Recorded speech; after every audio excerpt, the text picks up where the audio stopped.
Welcome back, friends. Oscar here. Time for the more of the voice LP. Let's go.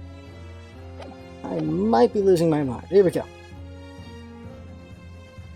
As the court has already discussed, the tip of one of the candles in this candelabrum has been blown off. Indeed, because it was struck by the bullet, which presumably passed through the victim. I don't think that's possible, my lord. Not possible? Why? Because of the scorching. There are gunpowder scorch marks clearly visible on the broken candle. Ah, goodness, yes. But is it not the case that there was also scorching on the victim around the bullet wound entry wound? That's right, there was. But as we heard earlier, scorching like that only occurs when the target is at very close range, a matter of centimeters from the gun. Oh, good point. Oh. Which means that the scorching on the candle can't possibly be the result of a gunshot. You're suggesting it came from the fireworks? How can that be, eh? The fact that there is such visible scorching on the candle suggests that the fireworks must have been right next to it when they exploded. Or to put it another way, the candle and firecrackers were joined together. When it melted far enough. The culprit somehow attached the firecrackers at a point partway down the candle. After the killer had left the scene, the candle slowly burnt down along with the other two, until it eventually ignited the fuse of the firecrackers, generating a loud bang. Freaking sign guy. Da-da-da-da-da-da. And that is how these three witnesses came to believe they had heard a gunshot at 5 o'clock. Well, what a plot. And this implies that the victim could have died earlier than we've been led to believe, the previous day even. Now just hold your horses. I was not here saw the victim going into the building, remember? I couldn't forget that flame-colored hair even if I wanted to. The person you saw entering the building wasn't the victim at all. Consider this. Obviously anybody can wear a wig. So the person that these witnesses saw entering the building 15 minutes before the incident occurred could easily have been someone else entirely, wearing the red hairpiece. Someone else? Do you mean to say? It was the same person who contrived the firecracker trick.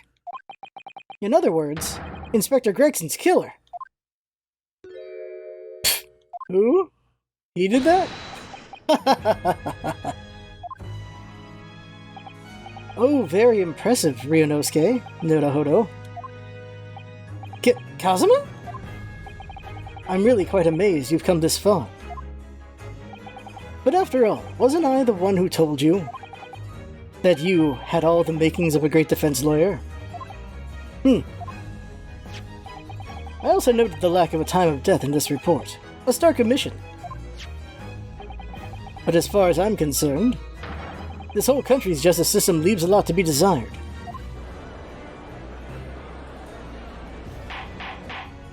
Order! Prosecutor Asogi, what on earth do you mean by that statement? I hear that many of the leading members of Britain's judiciary are present to observe this trial today. So we cannot allow even the slightest doubt to be overlooked. The defense's assertion about the time of death based on the victim's stopwatch is just conjecture. But while the possibility exists that my learned friend may be correct, we have a duty to explore it. Well, certainly, I would agree with you. And what immediately comes to mind is, of course, what was Inspector Gregson doing and where did he go on the day before the incident? Do you know? The inspector always carried out his investigative work alone.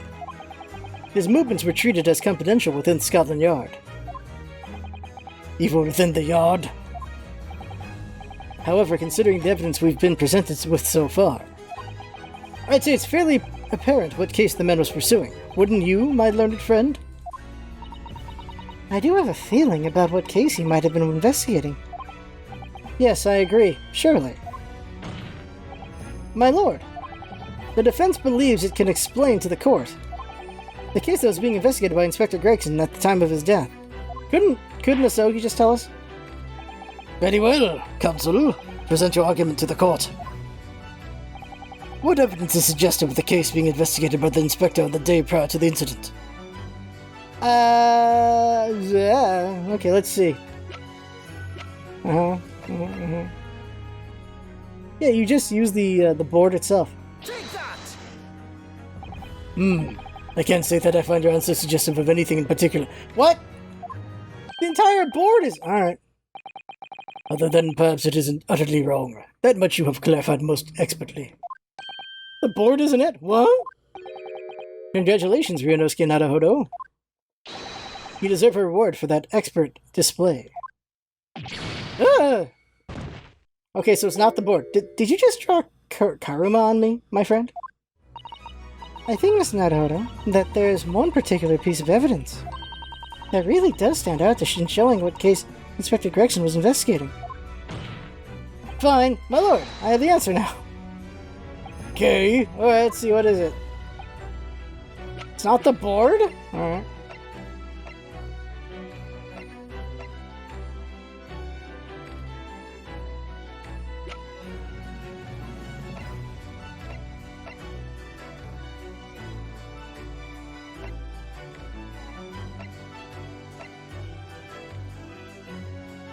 Yeah, let's do it.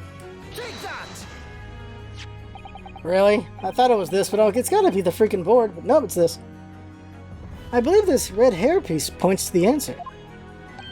You might assume it was part of a disguise used to carry out an undercover investigation. Surely not. Such a brightly colored hairpiece would only serve to make the inspector more noticeable. Yes, that's quite true. It would definitely have made him stand out in a crowd. Except, that is, in a crowd of gentlemen from the Red-Headed League. The Red-Headed League? So, you'd already worked it out. What on earth is this all about? Is there such an extraordinary league of gentlemen? The Red-Headed League is currently under investigation for a grand deception. A deception of what nature, counsel? They've been targeting red-headed men across all of London and tricking them out of small sums of money.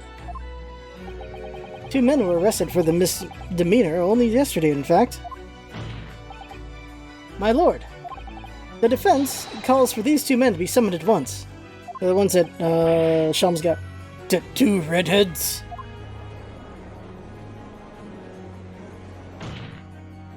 Inspector Gregson clearly infiltrated the Red-Headed League using his hairpiece. So it's very likely that he had direct contact with these criminals. And it's quite possible that such contact led to more serious events.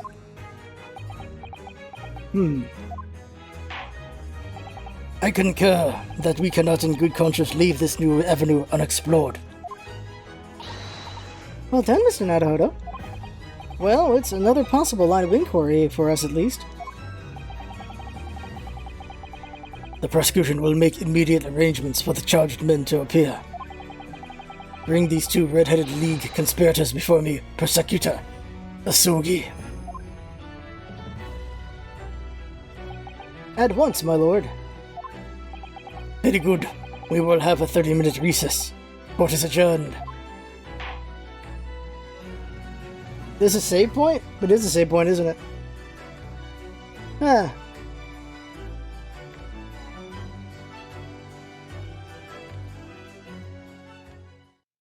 Felt like we were getting to the end of it, but I wasn't sure.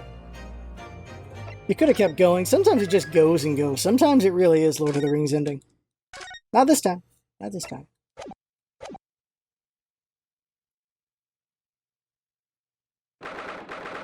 Second of November, 12:33 p.m. The Old Bailey Defendant's Antechamber. Oh, there you are, Odo. What kept you, my dear fellow? Hello, Mr. Sholmes, Gina. You sure about what you said in there? That the boss, you know, actually died the day before. It's pretty hard to swallow. Yes, I was shocked by the revelation too, Gina. As was I. Possibly more shocked than both of you. It's not a competition, Mr. Sholmes. But I was more shocked than all of you put together. Is the autopsy report in question, is it? Yes, it's strange that there's no time of death noted. I suppose there's a simple explanation, or perhaps it was a deliberate omission. Oh dear, if it was deliberate. It puts me in mind of the last case we worked on. And Dr. Scythe. I know. Anyway, it seems that on the day before Lord Von Zieks discovered his body, Inspector Gregson was investigating the Red-Headed League. So perhaps something happened with them. Come to think of it, you had trouble with these League men too, didn't you, Mr. Sholmes? You were taken in by their trick. No. Naturally, I wasn't taken in, as you put it. My sleuth-hound interest was merely piqued slightly by the scent of a weekly £4 income. And that scent masked the underlying scent of deception, I suppose. The two criminals in question are the pair we saw being arrested yesterday, aren't they? Mr. Sholmes' suite, I mean. That's right, Zeus. And it was me what took him in. Thanks to a tip-off by a good, law-abiding citizen. Indeed, yours truly. So it's going to be that pair on the witness stand next, is it? Something doesn't quite make sense to me, though. The day before Inspector Gregson was found, you hadn't had trouble with the Red-Headed League yet, had you? Why would the Inspector have been investigating them? Well, the likely explanation would be that Gregson's own sleuth-hound interest was piqued by the rare scent of a weekly £4 income. Don't tell we have the same brush as yours, Sholmes. Yes, well, then there's the whole issue of Inspector Gregson being investigated by Lord Von Zieks for some reason. The Reaper, the Red-Headed League, Inspector Gregson, Lord Von Zieks, and Kazuma. I feel as though he knew we'd arrive at this point somehow. Gosh, I think you're right. What's he really trying to achieve here today? All the answers will soon be revealed. Observe the time, my dear fellow. This recess will be over very shortly. Yes, you're right.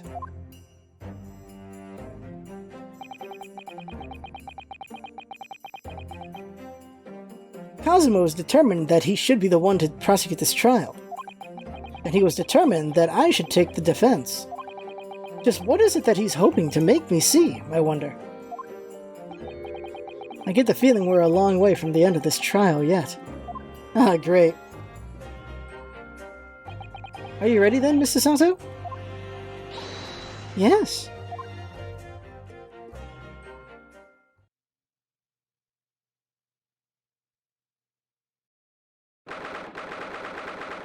Monday, start wrapping. Second November, 1 p.m., the Old Bailey courtroom.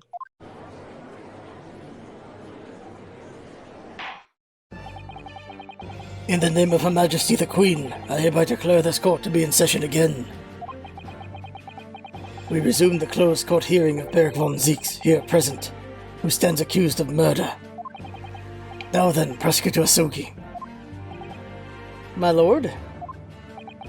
Have you summoned the witnesses as requested? Yes, the two members of the Red-Headed League who planned and carried out the deception. They arrived not long ago from the local prison by police carriage.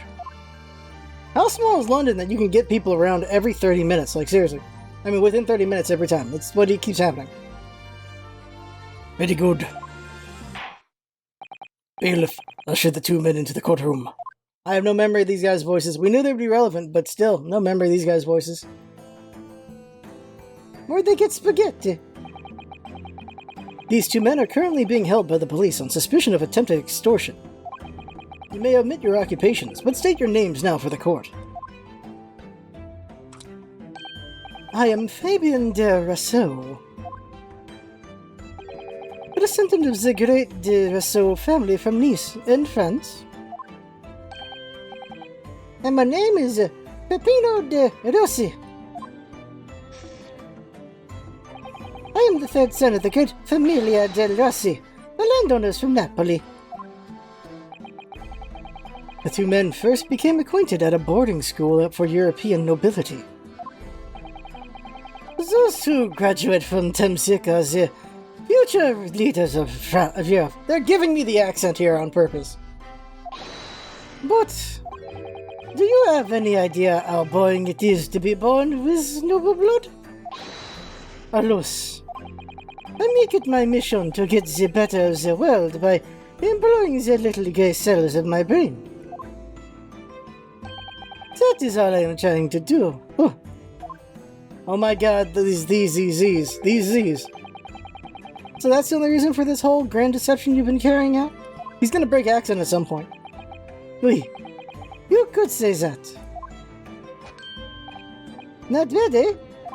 He has the grand ideals, but the petty plans. This strange combination is the charm of the hilarious brothers. See, couple.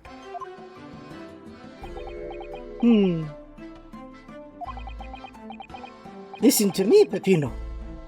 I have two things to say to you. Gotcha. Are you about to tell me one of the grand anecdotes, Viva? Firstly, I want you to stop calling me the capo. And secondly, we are not the Ellis brothers. This is serious business. Chabello, there it is. The capo's trump card, the furrowed brow. It is deep, oh capo? The furrow and the meaning of your words. The court has been led to believe that under the banner of the Red-Headed League, you have conspired to swindle money from unsuspecting members of the public. Is this true? Oui. Siska. Is that how you pronounce that letter there? Siska? Oui, Siska. And what exactly was the nature of this deception by which you planned to defraud? Alos, I will explain it. No, Capo, leave it to me. As you see, we both have the vivid red hair, no? At school, we were teased with this without pity. The Capo here, he was many times behind the schoolhouse, crying like the Trevi fountain. Wee, those dogs. One day the world will respect us as the redheads. Every night he would bury his head in his little pillow and sis bien Peppino. Enough. I will explain the rest. The first step was the newspaper advertisement. About 1 week before the plan was put into operation, we listed the same notice in every paper in London. Yes, we saw that notice. It was this one, I believe, entitled To the Red-Headed League. Oui, c'est ça. I am honored that you have seen it. It states that the only condition for joining the league is having a flame-colored hair. That if you satisfy the interview panel and are admitted to the league, you can receive a weekly income of £4. On the date specified, red-headed hopefuls gathered in droves at a park specified in the advertisement. And from each person present, this pair took an application fee of 5 shillings. And with the money to France, it was a plan most elegant, no? No, it was most dishonorable. And to be frank, I'm stunned anybody was foolish enough to be taken in by such an obvious trick. One can hear Sholmes in the distance going, ah. The park was described by one witness as chalked with red-headed folk like a coster's orange barrel, whatever that means. And the day on which these two men gathered to apply was the day before the victim was discovered. Crucially, these two men spoke face-to-face with every single person present that day. Oui, I have seen more red-headed people in one day than I will see in the rest of my life. See, I don't know, every time I see the couples here, I feel sick to my stomach. Anyway, why have we been summoned here today? Sorry? The date for our trial was not until tomorrow, I was told. Naturally, neither of these men have been told any details about this trial. They've only been shown this photograph. Very good. So, Mr. De Rousseau and Mr. De Rossi, you will now give your formal testimony for the court on the subject of the gentleman pictured in this photograph. Of course, we are always ready to help with the law. Freaking spaghetti boy over there, Jesus. Real quick, I need to know their ages, because are you kidding me with these two? Question mark, question mark, question mark. 26 and 25. This little boy is 25 years old. Jesus Christ, okay. And so, capachoms. So they're older than Asogi. They're older. Okay, he was 45, 51, 40, 36, 33, 33, 53, 18, 43. Wait a sec. I deny that Gina is older than effing Susato. What? Do we not have a profile for Naruhodo? We don't. Gina is older than Susato? No freaking way. Alright, whatever, let's go. Man in the photograph. Have you seen the man in this photograph? We had more than 1,000 red-headed people assembled in the park on Lime Street that day. But I don't recall the man in this photograph, huh? Eh, couple? None, I don't remember him. Obviously, he is dead now, but I assure you, he was not in the park. Oh no, this victim has nothing to do with us.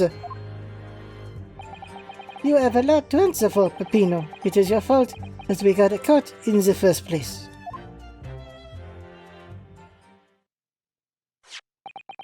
You've given sworn testimony that this man in the photograph was not present. Can you be certain? Oui, I am quite certain. We did not interview this man. Nobody looking like this came to the park. This I cannot promise. It must be noted that you have been arrested for a grand deception, however. Accordingly, this court has little confidence in your assurances. Uffa, what is attitude? We get to know, well. He's really a sulking now. This confidential document was obtained directly from Scotland Yard. It records an entry from the inspector's private diary dated the day before the incident. It reads, Lime Street, Red-Headed League, undercover. I have the answer.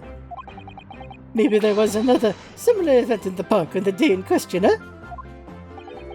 That is ridiculous. There's no question Inspector Gregson was investigating the Red-Headed League. Which means it's quite possible that's when he was killed. Very well, the defense may proceed with the cross-examination now. Ah, yes, my lord. Let's do some pressing. Man photograph. Time to press. Hold it! 1,000 people? That's a very big crowd. It was quite a spectacle. Redheads and had come from all over the capital. See, the capo here. He was the magnetismo animal, eh? Nobody else could attract so many people.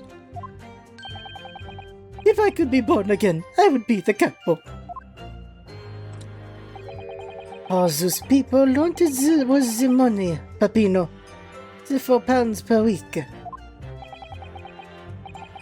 Are you suggesting that you spoke personally with all 1,000 applicants? Oui, that we did, because every one of them paid us 5 shillings. We take out their names, and we take out their money, and we take out their addresses as well. Then I tell them we'd take us some days to let them know. I opposed if we need to. Maybe 2 minutes a person. We start early in the morning and we stop late in the night.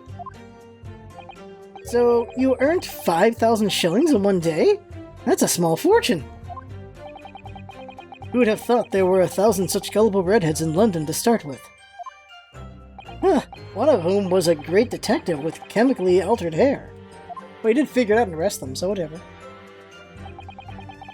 So, the Rousses somewhere deeper in the throat, I gotta put Rousseau somewhere higher. But I don't recall the man in this photograph. Hey, Capo? He doesn't look at all familiar? No, I don't think so. And this is a wig, eh? He was trying to trick us. I do not like the people who are trying to trick the other people. Says the con artist. In between them, they interviewed 1,000 people with red hair. It would be unreasonable to expect them to remember every face. No, senor. I may be smaller. But my memory is very large. I never forget a thing. In my opinion, I do not think this man, was in the park. But he's not going to give the court a definite, is it? It's, definite? But he's not going to give the court a definite, it seems. Hey, Capo, you didn't see a man like this, huh?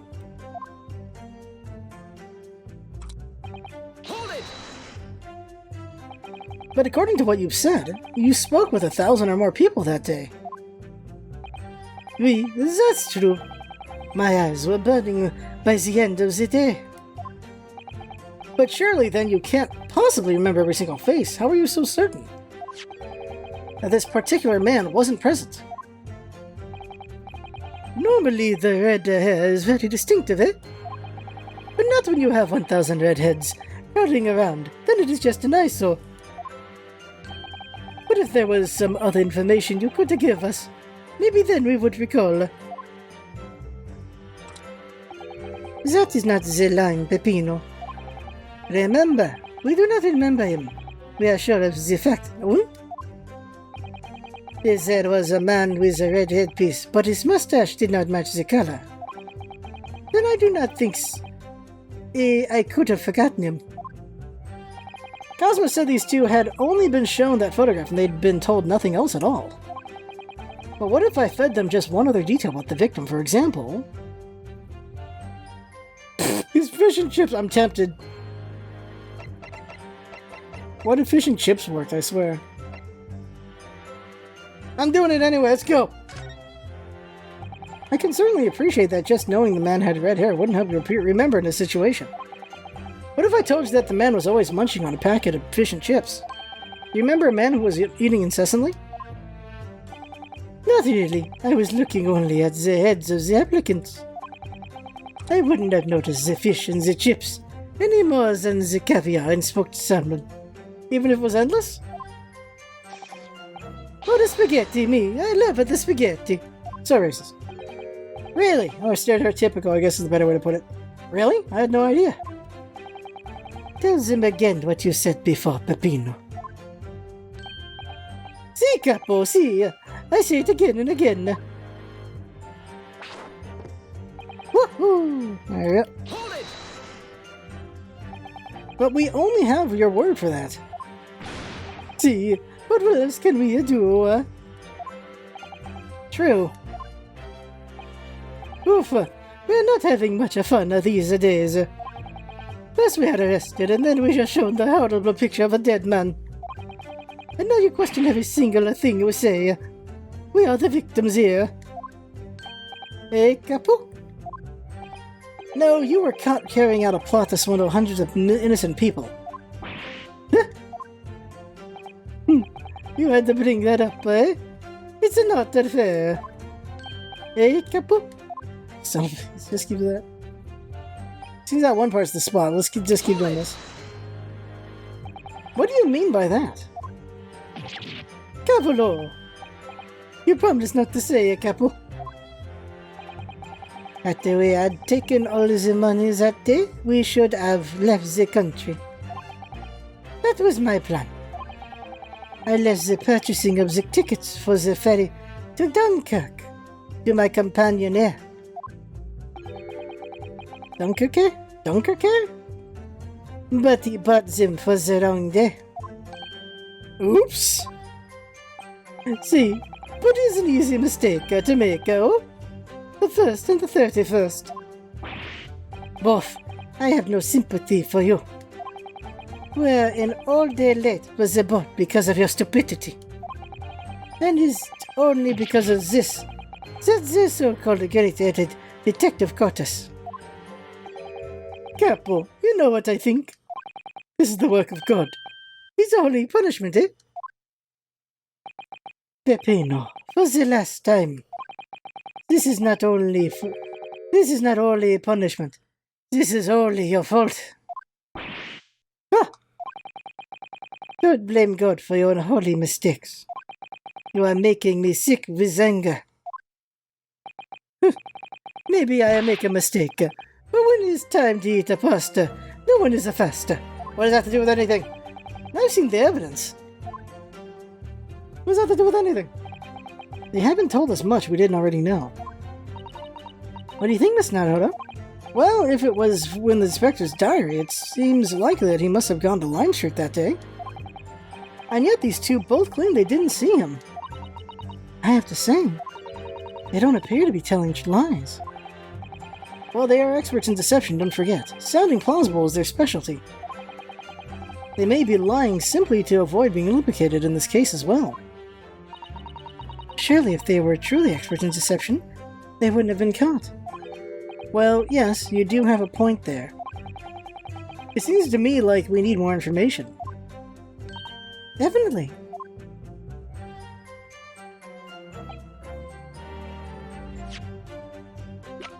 See anything new here? No. Okay, so it's got to be that one spot. That's it. Get over there.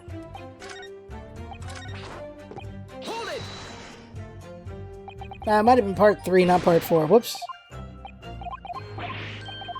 Yeah, it's part 3. Oops. What would be more helpful here? Let's not do profession yet. Let's go with the name. I can certainly appreciate that just knowing the man had red hair wouldn't help you remember in this situation. What if I told you that the man's name was Gregson? The man in the photograph is Monsieur Gregson? Yes. Names that are so boring. I did not listen to any of them. Oh. It was not a real interview, eh? It was just for a show. So why should I remember the names? That's right. This changes nothing.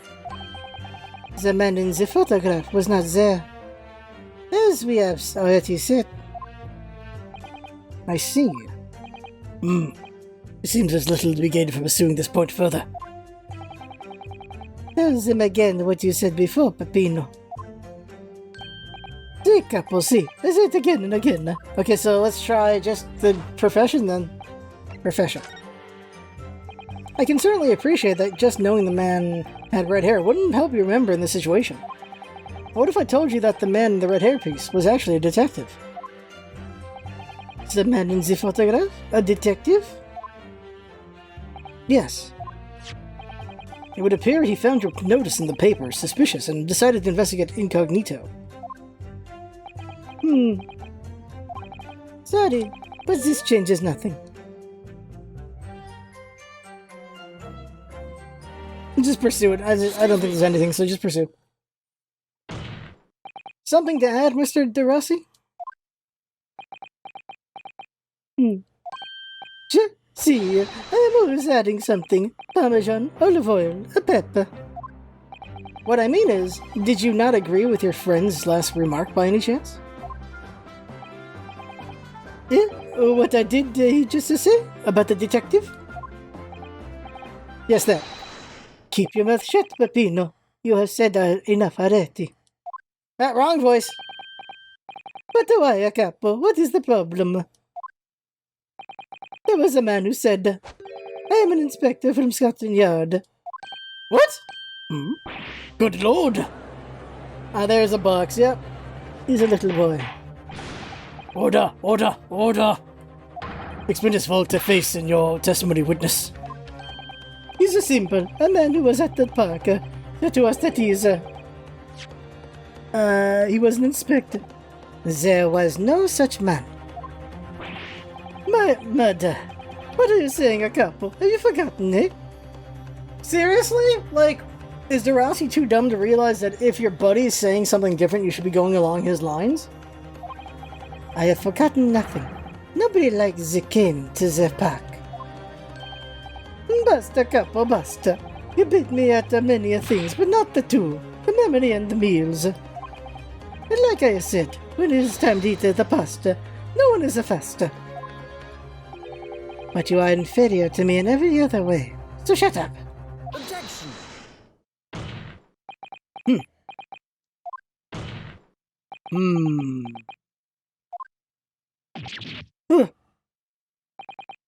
Trap dad. The damage is done. Indeed it is, sir.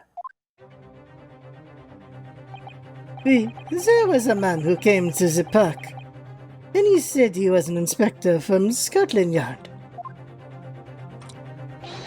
However, he looked nothing like the man in this photograph. He was someone else. Because it was Sholmes, Detective Sholmes, I guess? How can you be so sure? Because, to start this, his face was completely different. See, it's true. The man who came was a younger. His face was clean-shaven, his eyes were sad, his chin was thin. No resemblance whatsoever, then. Anyway, I was not going to be fooled. I took the obvious precaution and said to him, if you are really a detective, show us the proof. See, the capo here, he doesn't take no nonsense, eh? But he was well prepared. He said he had identification. Identification? You mean official police inspector's identification? That is most unconvincing. Sorry, my lord. Counsel, no incognito inspector would offer his identification for inspection. It is quite out of the question. Definitely. Why would he expose his true identity? Clearly the papers were a fake. Certo, capo, you are a genius. As I was saying in Italia, it takes a thief to recognize another, eh? And what happened after he announced that he was a detective? He became very annoying. He said, you're under investigation. So I took his papers from him and chased him out of the park. It was fantastico. And look, here's the identification. So you stole it from the man? He had it coming. He made us very scared. But he was not who he said he was. Indeed, the person described does not appear to have behaved as a true inspector would. However, I believe it would be prudent for these identification papers to be entered into evidence. But I like him. I'm assuming it's the other guy. Now let us return to the witness's testimony.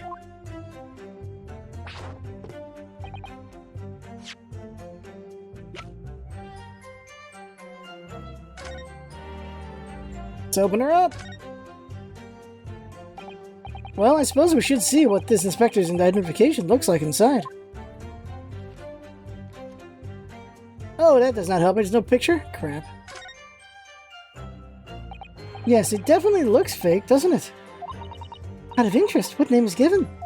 Probably just something plucked out of the air. It's Tobias Gregson. Wait, what? The Scotland Yard insignia looks genuine to me. But how? And the department identification number details are all correct as well. Since when have you known those? Do you mean to say... I know it seems incredible, but yes. I think this is a genuine identification book issued by Scotland Yard. But that's unbelievable! It's the real thing after all. Oh, what that means is... They killed Gregson, took his book, and then went to the League. Details of the inspector thing. So, that's interesting. Whoever it was killed Gregson and then went to the League. Where do I use it?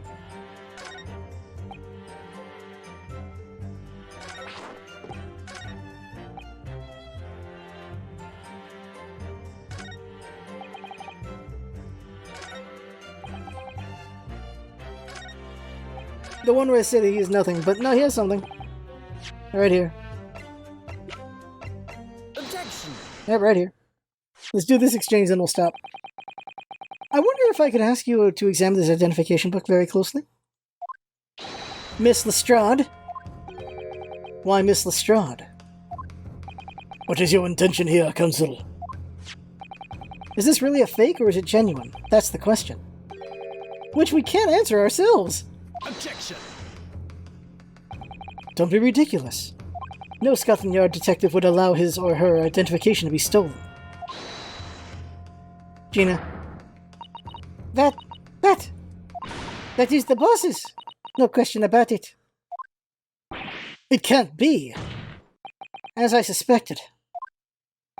The undercover detective who attended the Red-Headed League's enrollment on the day in question was the real Inspector Gregson carrying out an incognito investigation. I don't think so. I think Gregson was murdered at this point. He's already dead by this point. Zutterlos. I'm pretty sure Gregson's dead by this point. And it's someone posing as him. Order! Order! I think they're posing as him just to confuse when Gregson died. But if the boss had his identification stolen, he would have reported it straight away. I mean, he was always on at me about it.